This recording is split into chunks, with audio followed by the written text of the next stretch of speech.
islamico e comportamenti da persona sempre più radicalizzata sia in famiglia che sul posto di lavoro, fino a spingere la moglie a denunciarlo. Albanese espulso in seguito alle indagini della Digos di Venezia e Treviso. Dramma della montagna. Santo Stefano di Cadore è ritrovato senza vita nella notte in una scarpata il corpo di un escursionista trevigiano di 59 anni. Aveva il permesso di uscire dagli arresti domiciliari per andare al lavoro, ma era stato licenziato. Per un 45enne di Poiana Maggiore si sono riaperte le porte del carcere. Un 49enne straniero derubava con grande abilità i passeggeri dei treni del denaro lasciato nei cappotti e nei giubbotti, ma stavolta a guardare come facesse c'erano gli agenti della Polfer. Legge regionale sull'edilizia popolare. Dopo l'innalzamento della soglia di ISEE per l'accesso resta il nodo dei nuovi canoni d'affitto, nella Marca nuova mobilitazione degli inquilini. Dopo l'acqua alta record, obbligo di paratie, impianto elettrico rialzato, pompa di immersione, gruppo di continuità, nuovo regolamento edilizio per le ristrutturazioni presentato dalla Giunta Venezia. Un presepe particolare con tanto di incendio nella foresta e pompieri che lo spengono, è la Natività allestita dai Vigili del Fuoco di Treviso. Buongiorno e ben ritrovati con la prima edizione dei nostri telegiornali. La cronaca in primo piano, estremismo islamico e comportamenti da persona sempre più radicalizzata sia in famiglia che sul posto di lavoro. Comportamenti che hanno spinto la moglie a denunciarlo. Albanese espulso in seguito alle indagini della Digos, delle questure di Venezia e Treviso. Ci aggiorna in diretta telefonica da Venezia Ilaria Marchiori. Buongiorno. Buongiorno da Venezia. Un albanese, Florian Saraci, accusato di terrorismo, è stato espulso dalla polizia su ordine della prefettura di Treviso. È stato imbarcato ieri sera sul volo aereo per Tirana, scortato dagli agenti. Questo è un provvedimento che segue le indagini delle Digos di Venezia e di Treviso in collaborazione con l'ufficio immigrazione della questura di Treviso. Già lo scorso febbraio, infatti, il tribunale trevigiano l'aveva condannato a 1 anno di carcere per atti persecutori, sentenza poi confermata anche dalla Corte d'Appello di Venezia lo scorso novembre. Diciamo che l'uomo era controllato dalla Digos lagunare dal 2017, quando era emerso che aveva avviato un processo di radicalizzazione. Saraci aveva mostrato anche una progressiva regressione nei rapporti interpersonali di lavoro, evitando in particolare di relazionarsi con le colleghe se non obbligato, fino ad arrivare a dimettersi nel 2018. E anche sul piano familiare i suoi rapporti erano molto tesi, al punto che la moglie l'aveva denunciato proprio per atti persecutori che poi nell'agosto 2018 l'hanno portato all'arresto. La ragione dei litigi era per la fede religiosa dell'indagato, che costringeva la moglie a frequentare la moschea e a indossare solamente abiti che lui riteneva adeguati. E dunque, alla luce di tutto questo, gli investigatori hanno proposto al prefetto di Treviso questo provvedimento di espulsione, che è stato poi confermato dopo che il questore aveva revocato il permesso di soggiorno di lungo periodo. Da Venezia è tutto, restituisco la linea allo studio. Dramma della montagna. Santo Stefano di Cadore, ritrovato senza vita nella notte in una scarpata il corpo di un escursionista trevigiano di 59 anni, Claudio Zordan. Ci aggiorna su questa tragedia al telefono da Belluno Tiziana Bolognani. Buongiorno Tiziana. Sì, buongiorno. La tragedia si è consumata ieri e solo stanotte attorno all'1:30 il corpo di Claudio Zordan è stato ritrovato in fondo a una scarpata. L'uomo aveva 59 anni, era originario di Castelgomberto in provincia di Vicenza, ma risiedeva a Casale sul Sile.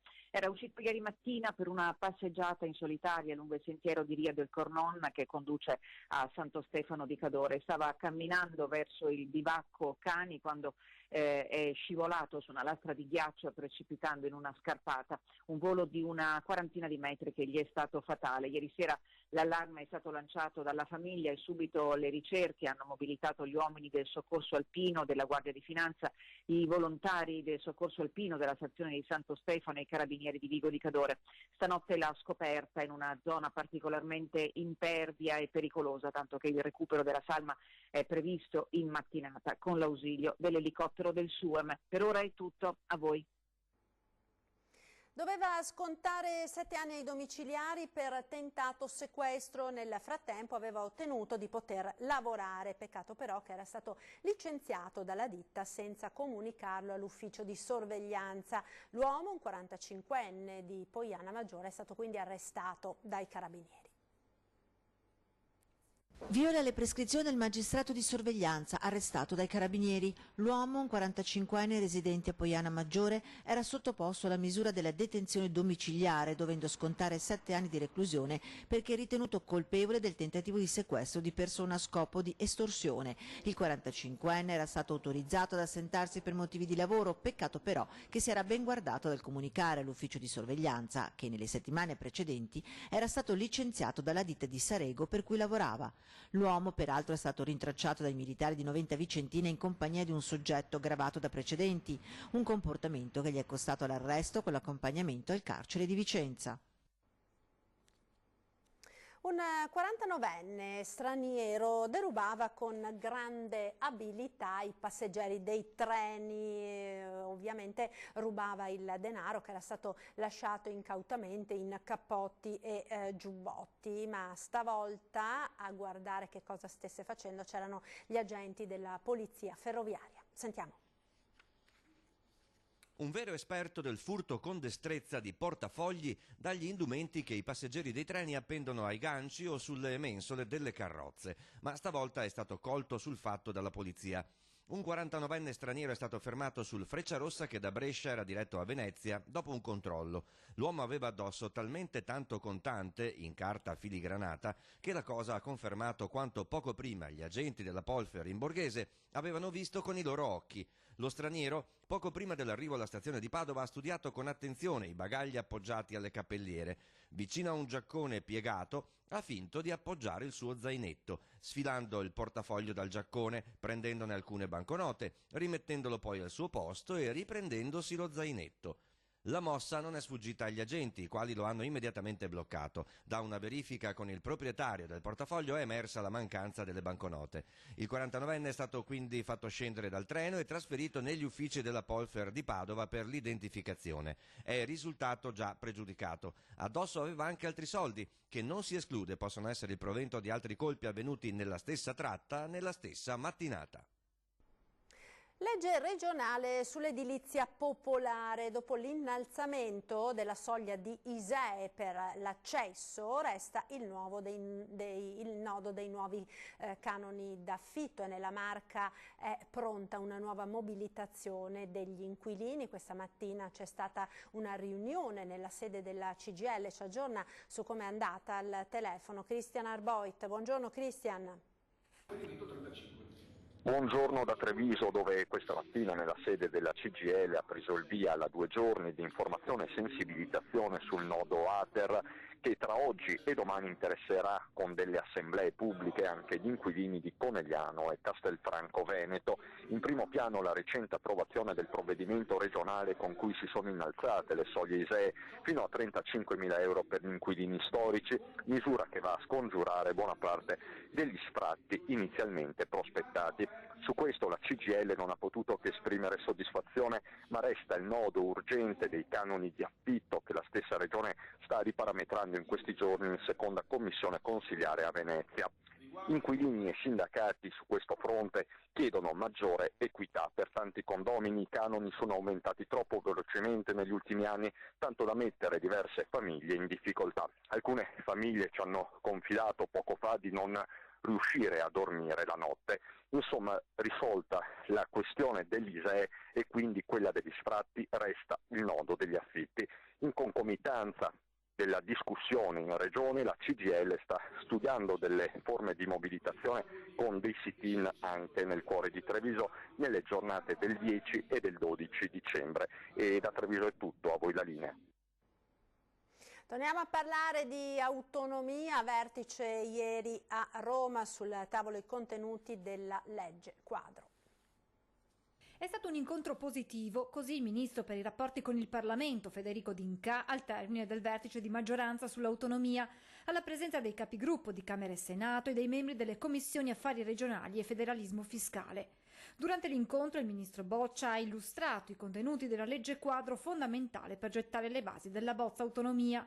Nel corso della riunione alcuni partiti, tra cui l'EU e Movimento 5 Stelle, hanno avanzato delle riflessioni. Chiaramente vi sono ancora alcuni punti che devono essere sciolti dal punto di vista della profondità e dell'arricchimento della legge quadro. Sono lì il tema dei LEP, innanzitutto, visto che sono dei livelli essenziali di prestazioni che devono essere verificati all'interno delle opportune commissioni dal suo commissario straordinario, quante volte devono essere riverificati nel corso del tempo. Boccia ha aperto a questi correttivi garantendo che i tempi saranno comunque rispettati.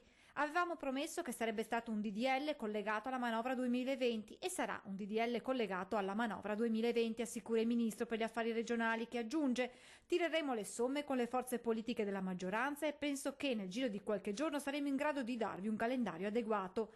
Anche il Ministro D'Incà assicura che questi approfondimenti potranno essere fatti in tempi brevi. Vi sarà un altro incontro nella giornata di mercoledì prossimo, quindi diciamo che sta proseguendo questo iter per la verifica, perché in qualche maniera possa essere resa trasparente questa legge quadro, che è importantissima. È scettico il governatore del Veneto Luca Zaia, che avverte: non indietreggeremo nemmeno di 1 millimetro. Sentiamo l'intervista. Non abbiamo ben capito cosa vogliono fare. Ci hanno detto che agganceranno la legge quadro alla finanziaria, che da febbraio, da gennaio addirittura si potrà firmare l'intesa con il Veneto. Saremo lì a controllare, a vigilare. Certo è che col Conte 1 non abbiamo combinato nulla e col Conte 2 ormai si vedono nubi all'orizzonte. Io spero che questo governo capisca che firmare l'autonomia vuol dire far uscire il paese dal Medioevo. Se si vuole continuare con gli sprechi e con ovviamente quelli che non fanno nulla tutto il giorno e vivono a carico degli altri, allora il sistema migliore è non firmare l'autonomia. Ma comunque noi daremo filo da torcere, perché sull'autonomia non indietreggeremo neanche 1 millimetro. Obbligo di paratie, impianto elettrico rialzato, pompa ad immersione e gruppo di continuità. Dovranno essere d'ora in poi dotazioni obbligatorie in caso di sistemazioni dei piani terra nel centro storico di Venezia. La disposizione è contenuta in un emendamento al nuovo regolamento edilizio comunale che la Giunta ha presentato ieri alla Commissione urbanistica del Consiglio e che è diretta conseguenza dell'acqua alta eccezionale dello scorso 12 di novembre. Nel testo illustrato dall'assessore all'urbanistica De Martin viene stabilito che l'impianto elettrico venga posto ad almeno 110 cm dal pavimento, misura necessaria per evitare corti circuiti in caso di invasione dei piani terra. Rese obbligatorie paratie adeguate e pompe ad immersione. Viene poi prescritto un gruppo di continuità in grado di assicurare forza motrice alle pompe per almeno 6 ore, così da evitare danni in caso di blackout. La norma, è stato specificato, non riguarda tutti i piani terra esistenti, ma soltanto quelli di nuova costruzione, ampliamento, ristrutturazione e cambio d'uso. Ad una settimana dalla morte a Capoverde di Marilena Corrò parla il figlio Filippo: voglio riportare mia madre a casa a Treviso entro Natale, dice ai nostri microfoni, ed intanto online prosegue la colletta per sostenere le spese di rientro della salma. La mia priorità adesso è portare a casa la mamma ed è straordinario l'appoggio dei trevigiani che adesso ci stanno dando, quindi grazie. Grazie. Lei non deve stare là. È il nostro sangue e lei torna. Ringrazia la comunità di Treviso e lo fa con molta dignità Filippo, il figlio 21enne di Marilena Corrò, la donna uccisa la scorsa settimana a Capoverde. Ora Filippo, con la sorella non ancora maggiorenne, vuole portare a casa il corpo della madre, un'operazione non facile e dai costi elevati, per cui è partita anche una colletta online promossa da un ex compagno di rugby di Filippo. Questa è la petizione che sta girando in queste ore su tutti i social. L'autopsia sul corpo di Marilena ha evidenziato i segni dell'aggressione mortale, per cui si trovano in carcere 2 italiani, il 48enne Gianfranco Coppola, accusato dell'omicidio, e Pierangelo Zigliani, 68, suo complice. E Filippo si appella anche alle autorità pubbliche perché accelerino le procedure di rimpatrio. Io spero che aprano gli occhi. Io lo spero. Perché non ha parole questo evento. Io non posso descrivertelo, ma ti dico solo che mi hanno tolto il mio amore. E resta quell'ultimo messaggio partito da Capoverde, l'amore di una madre e una promessa. Schietta amore, aspettami perché sto tornando. Un autobus per il trasporto urbano alimentato a metano ha preso fuoco ieri nel tardo pomeriggio in via Poianon a San Liberale di Marcon. Ve ne abbiamo parlato nel nostro telegiornale di Venezia. Fortunatamente non ci sono stati feriti, l'autista si è accorto che qualcosa non andava e ha dato l'allarme facendo scendere i passeggeri prima che il bus si incendiasse completamente. Le immagini le avete appena viste, stanno facendo il giro del web, è stato davvero un miracolo, dicono in molti, che fortunatamente insomma nessuno si sia fatto male. Ed ora ci fermiamo per qualche istante di pubblicità, restate con noi, a tra poco.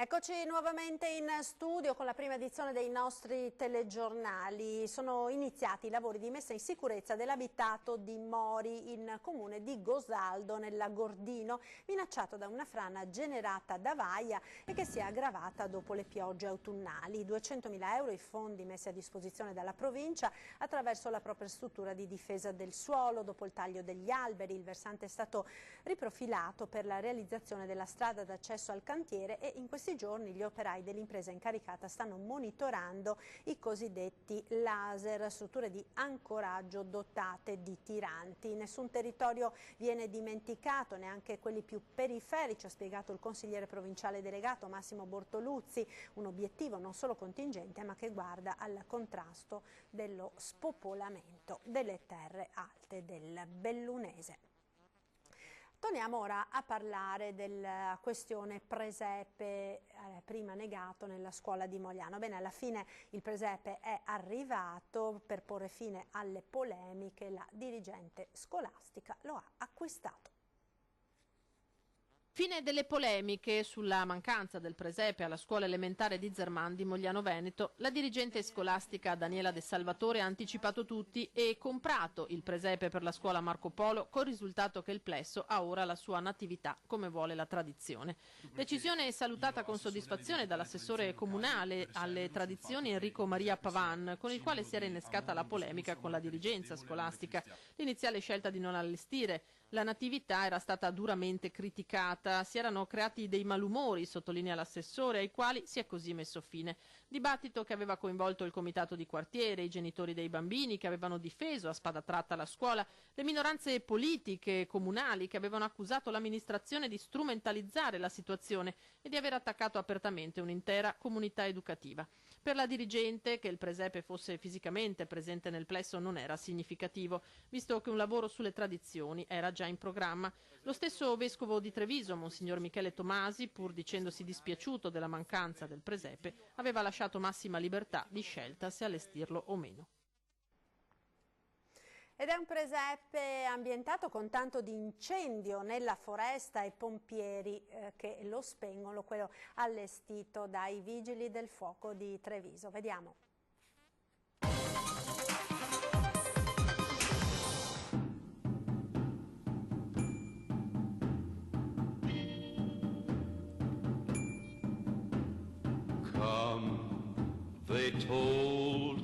Questo è il presepe dei Vigili del Fuoco, il nostro è un presepe unico perché si ispira alla nostra operatività e quest'anno abbiamo sposato il tema lanciato dal Comune, il rispetto ambientale e soprattutto la rinascita del bosco.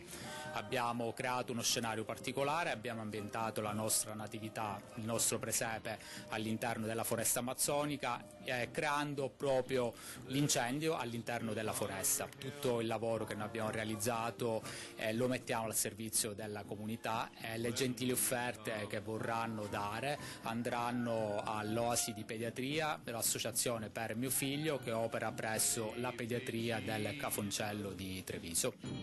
Buone feste a tutti dai Vigili del Fuoco di Treviso. I have no gift to bring. Torna dunque anche quest'anno la nostra rubrica dedicata ai presepi. Potete vedere i contatti in sovraimpressione, i numeri e la mail alle quali potete inviarci le immagini della vostra natività. Se non potete riprendere il presepe oppure inviarci delle foto o dei video, contattateci e verremo noi a casa vostra da voi con le nostre telecamere.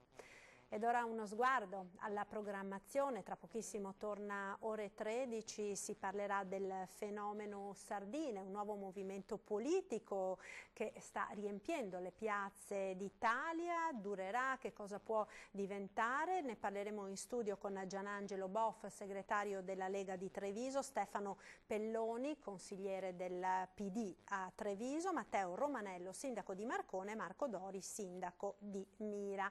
A 20:10 poi questa sera si parlerà di infrastrutture e di sicurezza stradale. Ospite Claudio Gemme, presidente nazionale dell'ANAS, e Luisa Serato, presidente di CAV.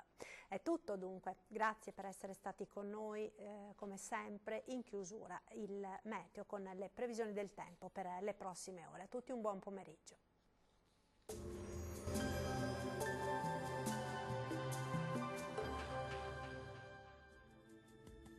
Bentrovati al meteo. Si mantiene stabile il tempo sul nostro territorio, ancora sole prevalente nella giornata di giovedì 5 dicembre. La situazione nel dettaglio.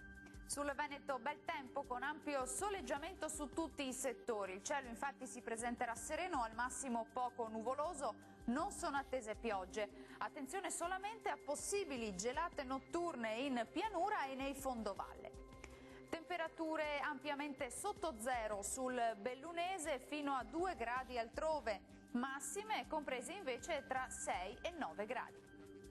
Stessa situazione anche sul Friuli Venezia Giulia, con tanto sole ovunque, salvo per innocui addensamenti sulle zone costiere. Temperature minime tra lo 0 e i 4 gradi, massime tra 8 e 10 gradi. Poche novità anche sul Trentino Alto Adige, dove sarà ampiamente soleggiato ovunque, il cielo sarà sereno o poco nuvoloso. Temperature minime sotto zero fino a meno 4 gradi, massime sugli 8 gradi circa. Dal meteo per ora è tutto, arrivederci al prossimo aggiornamento.